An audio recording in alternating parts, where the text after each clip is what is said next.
Hello everyone, in this video I'll be showing you a build guide for the UMBRA Warlock in Baldur's Gate 3. So this is a cool new subclass now available in consoles as well, and with this it's made by Captain Main Wearing 2. So it's cool, it's got its own pact and comes with unique spells which I'll be covering in detail in this video. So you also get a cool force damage version of Hellish Rebuke here, and it doubles charisma modifier force damage, which is cool. It uses a reaction. I don't know if it uses a spell slot because it's not listed there, but for our cantrips, Eldritch Blast, obviously. And then Bone Chill is nice to give disadvantage on attack rolls to the undead targets we'll be fighting, as well as stop the target from healing. However, if you have Mistress Spells mod, there's some fun ones like Green Flame Blade and Booming Blade that you can also go with.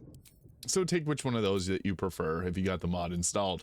Now with the Umbra, it also gives us, after killing a unit, harvest its soul to enhance your abilities and restore the Warlock spell slots. You can do up to 3 souls, so this will allow you to regain your spells, which is really cool.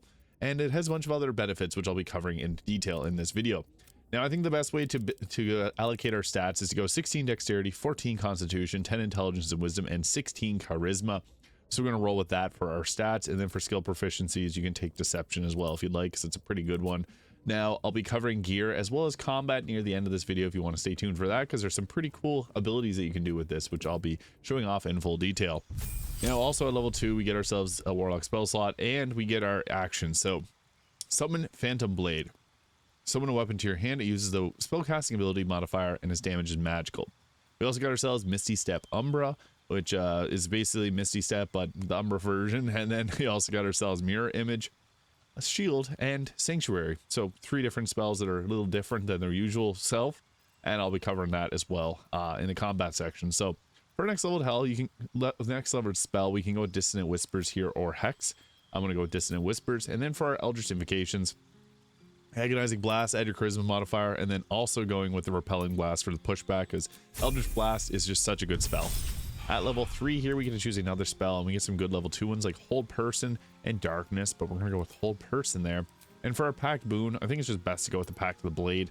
Allows you to do a little bit of everything. The Pact of the Chain can also be nice. Pact of the Tome, a little lesser good, but we also have our own pact with the Umbra here. So at next level, we can go with something like Darkness, or even Shatter can be pretty nice, giving disadvantage on saving throws against creatures made of inorganic materials, and it hits in a decent range for the level that we're at. Some people also like Clouded Daggers, but I'm personally just going to go Darkness, so you can take which one of those 3 you prefer.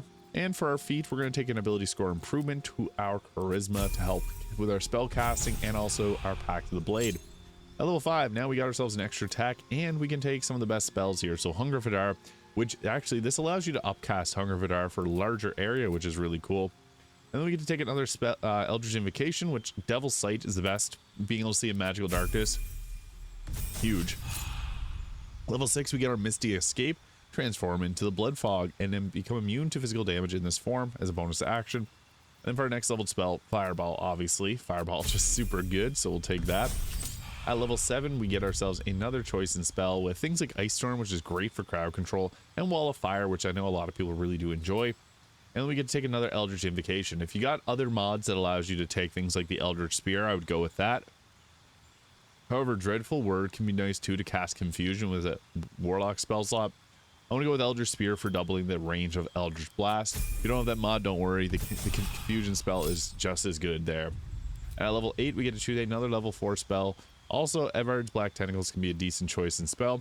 And Wall of Fire is also pretty good. Phantasmal Kill would be good if it didn't use a concentration, but we're going to go with Wall of Fire for crowd control. And an ability score improvement to take up our Charisma all the way to 20. Now at level 9 here, we get ourselves a choice of another spell, and we got level 5 ones on the table now, with Cone of Cold being a great option, because if you have water set up, that can do upwards of 128 damage, which is huge.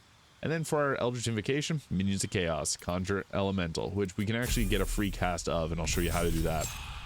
At level 10, we get Siphoning Strike, so our attacks deal additional necrotic damage equal to your Charisma modifier, which is similar to the Life Drinker, which I'll show you how to make the most of.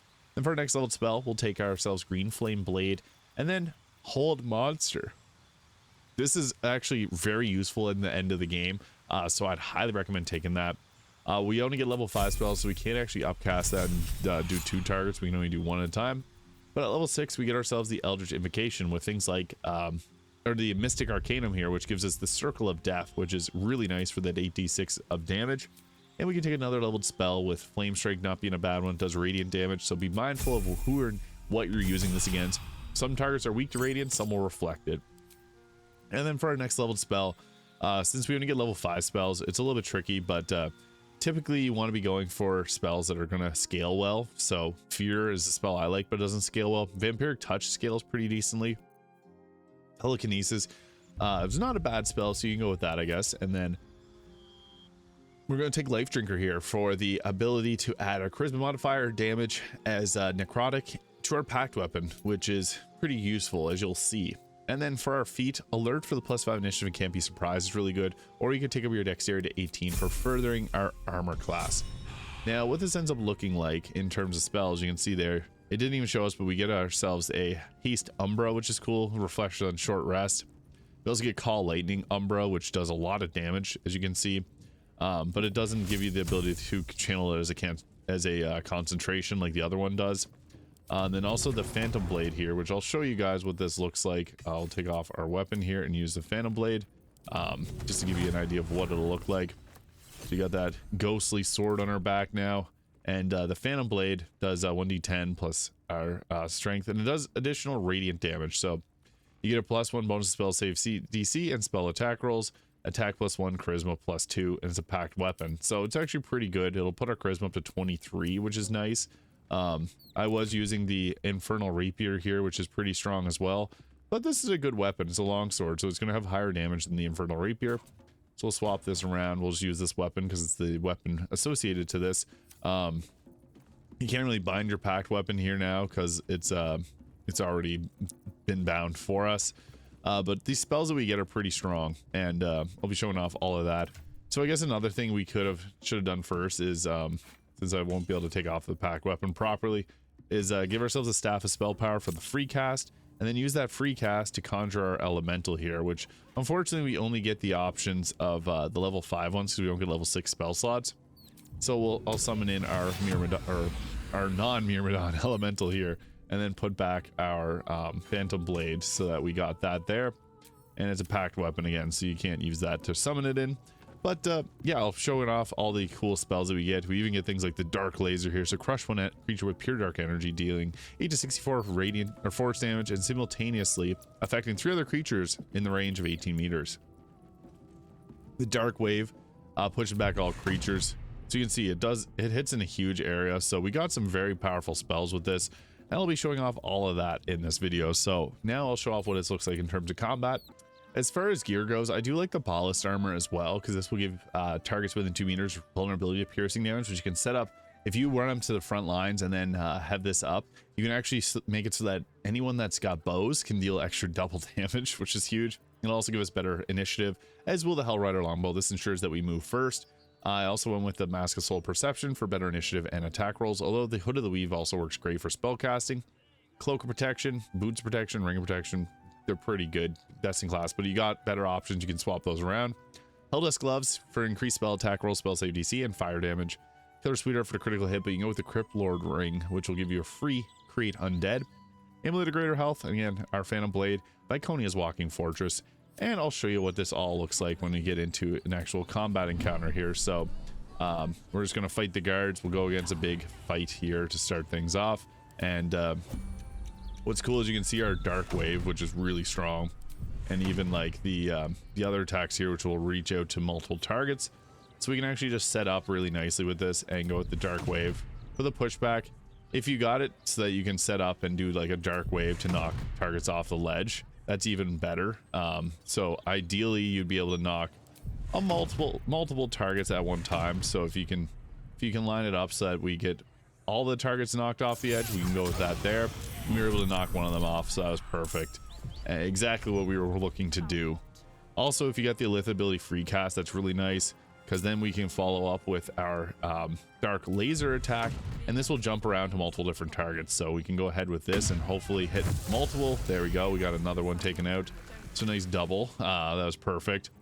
And then as a bonus action, if you got Mind Blast, it's going to be one of your best damaging options, so that can be pretty crazy, although you might want to wait until another turn to be able to hit multiple targets at a time with this. But we can get a nice 3-piece right. Oh, I procced an opportunity attack. That's fine. I proc that on purpose. And then we'll go with our Mind Blast here, which will hopefully take out all three of these because Mind Blast is really good. It didn't take out any of them. I did not get lucky there. But we dealt and stunned 3 targets, so that's pretty ideal as well.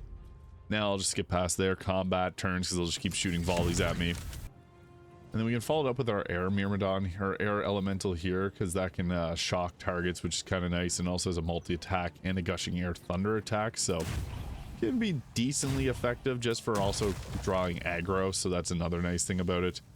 Primordial Gales being a pretty effective spell, and it also has a teleport, so you can teleport it into a spot where it can hit multiple targets, which is pretty nice. So we can see there, you got 2 targets for the price of 1. It only did 3 and 2 damage, but hey, you can't win them all. So yeah, we also got ourselves that shield Umbra, which will increase our armor class, as you can see, protected us there. So we got the block off, and our elemental will draw a lot of aggro too. So that's another nice thing about it, is it's going to be a bit of a tank for us too.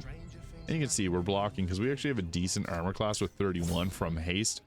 And then also this, I guess that's from the shield too. It didn't take the shield away, so that +5 armor class are really good. And you'll see we'll just be continually blocking attacks because shield is effective. Yeah, we're pretty, yeah, as you can see, we're pretty good at blocking attacks. 31 armor class is hard to hit, even while we're wearing just light armor. That's awesome to see. So yeah, I guess we'll follow it up because we'll have our turn here in just 1 second. They're healing everyone up, and then we got everyone in our area, so that's obviously not ideal, but I guess I also could have set up with the mirror image Umbra, which is really nice too. If this wouldn't hurt me, they're going to all opportunity attack here. That's not something we want to have happen. Hitting with our good old trusty circle of death can be nice, but that obviously hits in a pretty huge area. Yeah, we got lots of different spells that we could drop down. Even like a Hunger of Hadar, if we wanted to hide out in that, could work. But I guess Dark Wave could be a good one just for the pushback, or even just going with this spell here, which will jump to a few different targets, could be good. I think I'll just start off with this because it had a pretty good hit chance, 90, 95. We'll hit them, and then hopefully we can run away with that. That's perfect. We took out 2 of them. Wasn't enough to clinch that, but then we can also follow up with a Circle of Death on that target, which will hit our elemental, but also hit a ton of them. I waited to cast that. Don't use that without knowing there won't be any counter spells. So if you have someone else that can spell cast to bait that out, that'd be ideal. I guess we also could have bonus action stepped, but we also have mirror image here, which is going to give us a really high armor class of 35. Again, we'll likely be not getting hit here. And then if we get the shield spell off if we need it, we'll also be pretty defensive there. We took them out with the Illithid ability. That was perfect. And then we can follow up with a multi-attack. It's only a 35 hit chance, so not very likely, but we shocked the targets, so that was nice. And that took them out. Perfect. We got the Illithid ability to trigger on them too. What's nice about the air elemental is it does draw aggro pretty effectively. And we got our mirror image. Nice big block there. We'll hopefully be able to take all of them out there. The thing is, with a Warlock, you only get 3 level 5 spell slots and a free cast once per long rest, so it is tough to manage those spells. But if you do it well, you can obviously do a lot of good with it. So we have 2 spells left, and Vampiric Touch would be a nice one if we needed health, but we really don't. So we can Misty Step over to here and then follow up with a big blast spell. I'll get my air elemental out of there too. It can also warp and basically just swap places with me. So it'll now take that person on with a multi-hit, which probably won't take, yeah, it's not going to do a lot. Oh, we got a critical, 2 critical hits. This is nice. But now we're also going to just go with our Dark Wave here. If I would have lined that up a little bit better, we could have had it so they all got knocked off the ledge. We could also follow it up with a Cone of Cold too. 8d8 of cold damage versus 6d8 of force damage. It's obviously a tough choice. And then Fireball can also do a 10d6. So few options. I love Cone of Cold, so that's what I'm going to blast them with. Boom. That took out 2 of them, and that one is just hanging on like a thread. So we got ourselves 1 more action here, and we can just follow that up with, without even using our spell slots, Eldritch Blast, obviously 3 and a pushback. That's pretty good. And yeah, that actually took them both out. That was a smart play. So you can see there, the Umbra Warlock is really cool. You get yourself your spell slots back. You can increase your armor class by 1 and all your abilities by 1 the more souls you take. And yeah, it's a very strong class made by Captain Main Warring 2. So Main Warning 2. Let me know your favorite thing about this class mod. Hit the subscribe button below if you haven't already, and I'll see you all in the next video.